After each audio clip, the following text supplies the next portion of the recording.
1929년 10월 29일 뉴욕의 증권시장이 붕괴하면서 이른바 세계 대공황이 시작되었습니다. 제1차 세계대전의 복구 사업을 중심으로 1924년에서 28년에 이르던 호황기를 흥청망청 즐기던 미국인들뿐만이 아니라 미국 경제에 의존하여 아시아 경제를 장악해가던 일본에게도 이것은 마른 하늘의 날벼락과 같은 사태였습니다. 경제 대공황은 이전 호황기에도 침략주의 근성을 드러내던 일본을 더욱 침략에 몰두하게 만들었습니다. 1930년에 이르러 대공황의 여파가 일본을 덮치고 임금 삭감에 분노한 노동자들이 곳곳에서 소요 사태를 일으키자 일본 정부는 어쩔 줄 몰라 했습니다. 이에 대해 대공황으로 위기에 처한 니스이, 미쓰비시, 스미토모 등의 재벌들은 정부를 압박하며 위기를 타개할 새로운 투자처를 찾아달라 호소했습니다.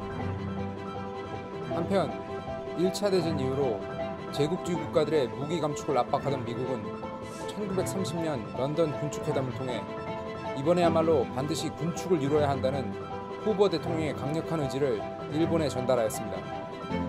미국의 의사를 무시할 수 없었던 일본은 이 회담의 결과로 대형 순양함은 미국의 60%, 경순양함과 구축함은 70%, 잠수함은 미국과 같은 52,700톤으로 감축하는 것으로 타협안을 도출했습니다.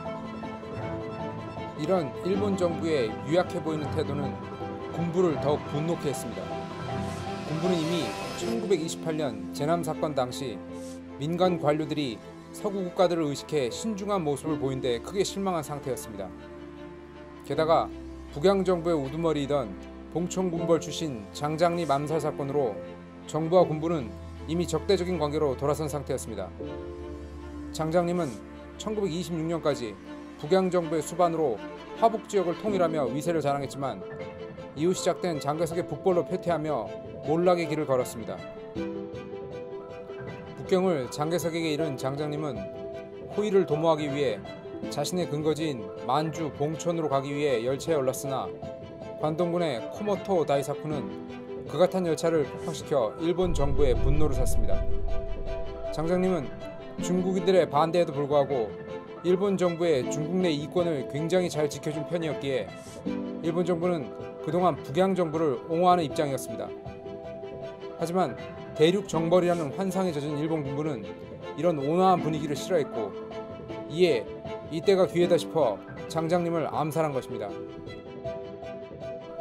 이런 군부의 독단적인 행동에 천황인 히로히토마저 분노했지만 군부는 사건의 주동자인 코모토 다이사쿠를 비호했고 결국 그는 가벼운 처분만을 받고 후일까지 잘 먹고 잘 살았습니다.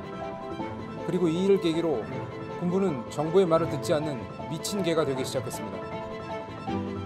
다시 1930년 시점에서 이렇게 정부에 대한 적개심에 불타던 일본 군부는 런던 회담의 결과에 울분을 토했습니다. 일례로 런던 회담에 자문위원으로 참여했던 군명부 참모 후사가리 소자는 런던 조약권을 사죄하고자 국민 앞에 죽음으로 보답한다 라는 말을 유서에 남기고 자살했습니다. 이에 육군은 물론 해군의 청년 장교들이 후사가리 소자의 죽음을 잊어서는 안 된다 라는 주장을 하며 정부에 대한 적개심을 고취했습니다. 런던 조약은 1930년 4월 22일 조인되었는데 일본 내에서는 군부와 우익 인사들의 강력한 반대에 부딪혀 가결은 무려 반년 뒤인 10월 1일에야 이루어졌습니다. 결국 이 결과에 분노한 우익은 사고야 도메오라는 인물을 사주해 11월 14일 아침 당시 수상이던 하마구치를 저격하도록 했습니다. 하마구치는 당장 죽지는 않았지만 중상을 입었고 그 여파 때문에 다음해 8월에 사망하게 됩니다. 이렇게 나라가 개판으로 굴러가자 일본은 경제적인 불안과 군부와 정부의 갈등 등을 극복하기 위해 돌파구를 찾아야 했고 그것이 바로 만주였습니다. 만주는 이 무렵부터 일본의 생명선으로 불리고 있었는데 이는 지극히 타당한 표현이었습니다. 만주는 1930년 당시 일본 총 수출액의 8%를 점유하고 있는 중요 경제 창구였습니다. 반대로 만주의 입장에서도 일본이 차지한 경제 비중은 대단히 높아 만주에 투자한 외국 자본 중 일본은 무려 73%를 차지하고 있었습니다. 2위인 소련의 동중철도 투자가 23%였다는 것을 생각하면 그 압도적인 비중을 쉽게 알 수 있습니다. 1931년 당시 중국은 장장림의 아들인 장학량이 장악하고 있었습니다.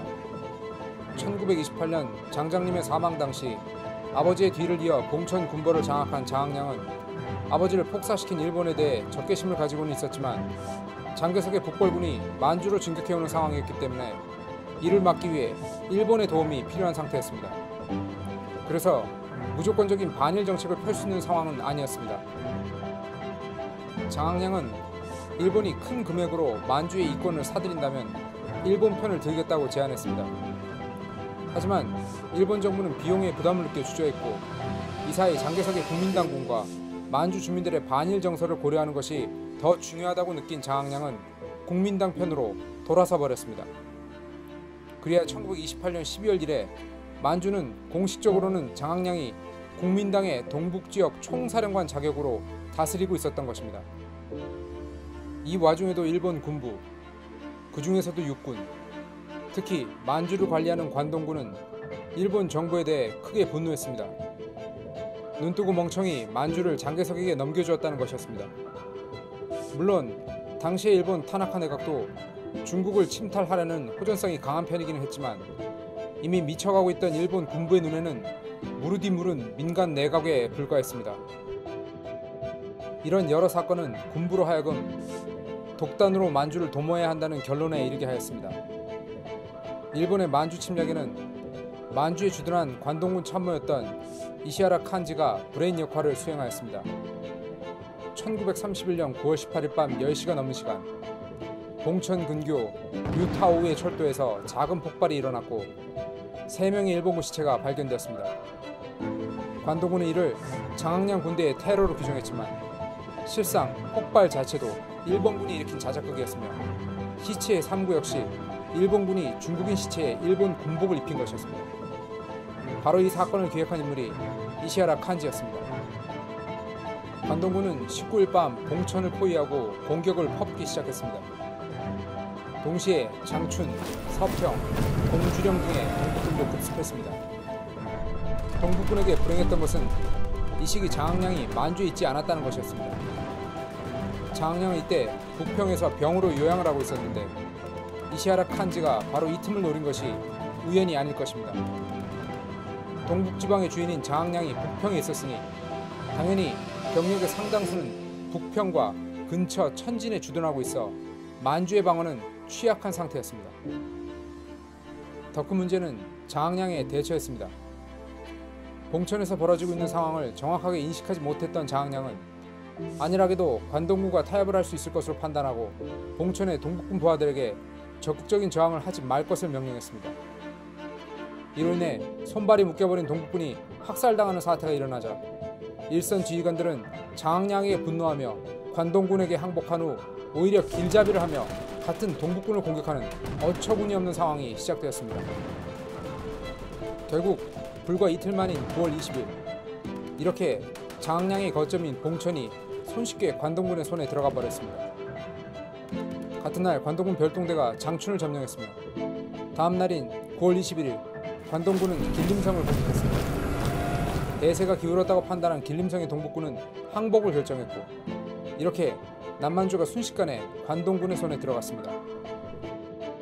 당시 관동군의 병력은 30만이 넘는 장학량의 동북군에 비해 1만 4천밖에 되지 않는 수적으로 매우 불리한 상황이었기에 전황은 예측하기 어려운 면이 있었습니다.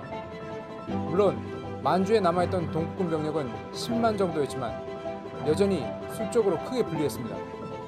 때문에 이시하라 칸지는 이미 만주와 국경을 마주하고 있었던 조선 주둔군과 교감을 마친 상태였고 관동군이 봉천을 공격하는 것을 본 조선군 사령관 하야시 센주로는 9월 21일 본국의 승인도 받지 않고 1만 명의 병력과 비행대의 압록강 도하를 명령했습니다. 당한 것은 장학량을 포함한 중국 측만이 아니었습니다. 관동군의 단독 행동, 거기에 함께 준동하여 휘하 여단 병력을 압록강 너머로 파견한 조선군 사령관 하야시 센주로의 행동은 일본 내각을 혼돈에 빠뜨렸습니다. 내각은 만주 사변 초기에는 사태의 조기 진화와 동북군과의 타협을 지시했습니다. 이와 같은 맥락에서 관동군의 증원군 파견 요청도 거절했습니다. 하지만 관동군이 크게 이기는 것으로 상황이 전환되자 관동군의 독단적인 행동을 승인하고 전황을 방관하기 시작했습니다. 한편 혼자 힘으로 사태를 수습하기 어렵다고 판단한 장학량은 남경의 장개석에게 도움을 요청했지만 남경 정부는 실질적인 도움을 주기 어려운 상황이었습니다. 장개석에 반대하는 광동성의 국민당 정부가 장개석에 대한 전면전을 선포하면서 이들과의 내전에 돌입했기 때문이었습니다. 게다가 같은 시기 장개석의 주력군 중 일부는 공산당 토벌에 나선 상황이었습니다. 그나마 남경 정부가 도움을 준다는 것이 국제연맹에 일본의 침략을 고발하는 것이었는데 국제연맹은 잘 알려진 대로 실질적인 힘이 없는 친목단체로 전락한 지 오래였습니다. 장개석은 여기에 더해 궁지에 몰린 장학량에게 단독으로 일본과 협상해서는 안 된다는 엄포만 놓았습니다. 결국 미쳐버리기 일보 직전인 장학량은 장개석의 지시를 무시하고 9월 23일 일본 측과 단독 협상을 시도했지만 일본은 타협의 의사가 없었습니다. 10월 8일 일본은 동북군의 요충지 금주를 폭격했습니다. 이어 10월 15일에는 항복한 동북군을 앞세워 제재 합의를 공격하기 시작했습니다. 이 도시는 흑룡강성의 중요 거점으로 만주의 공업 중심지 중 하나였습니다. 도망간 지휘관을 대신하여 흑룡강성의 동북군 지휘를 명받은 마점사는 11월 4일 나하 철구 전투에서 일본군을 괴멸시키며 기세를 올렸지만 1만여 명에 불과한 그의 재래식 병력으로는 전차를 앞세운 현대화된 일본군을 막기 어려웠습니다. 결국 11월 19일 마점산 휘하의 부대는 소련 방면으로 후퇴할 수밖에 없었고 장학량은 뒤늦게 부하들의 적극적 저항을 막은 자신의 행동이 어리석었음을 깨달았습니다.